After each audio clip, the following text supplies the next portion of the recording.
Assalamualaikum warahmatullahi wabarakatuh. Cerita ini masih jauh dari akhir, jadi jangan khawatir jika segala sesuatunya berjalan dengan sangat lambat. Hari ini aku akan menceritakan kepada kalian tentang Perjanjian Gianti. Perjanjian Gianti adalah suatu peristiwa besar di masa silam. Cerita ini hadir untuk mengingatkan kepada kita sebagai leaders terhadap peristiwa tersebut. Perjanjian ini lahir dari sebuah kesepakatan politik antara Pakubuwana III, Pangeran Mangkubumi, dan Perserikatan Perusahaan Dagang India Belanda atau VOC pada tanggal 13 Februari 1755. Nama Gianti ini diambil dari lokasi penandatanganan perjanjian, yakni di desa Janti. Tapi jika orang Belanda yang bicara, namanya bukan Janti, tetapi Gianti. Tempat tersebut terkenal dengan Duku Kerten, Jatiharjo, Karanganyar, Jawa Tengah.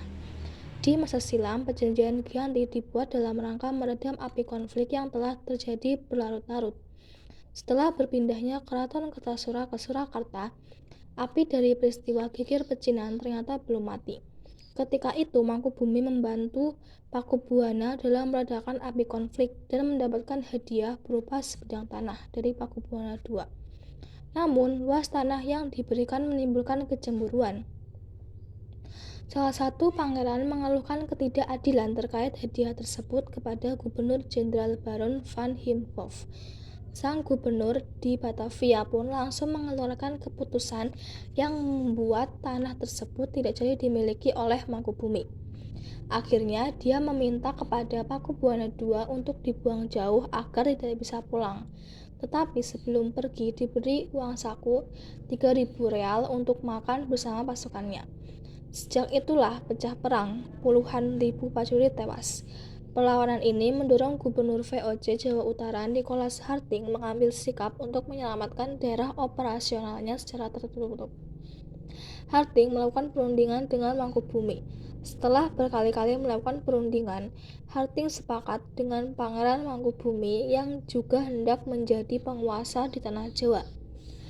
Pada tanggal 23 September 1754, nota antara VOC dengan Mangkubumi telah terlaksanakan, dan nota tersebut disampaikan kepada Pakubuwana III, sang pengganti Pakubuwana II. Nota tersebut menyatakan bahwa Pangeran Mangkubumi mendapatkan wilayahnya.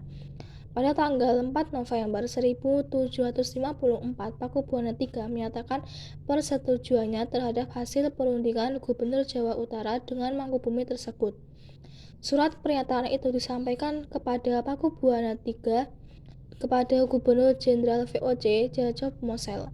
Kesepakatan ini mendorong terjadinya sebuah perjanjian besar yang ditandatangani di desa Gianti, beberapa kilometer dari Surakarta.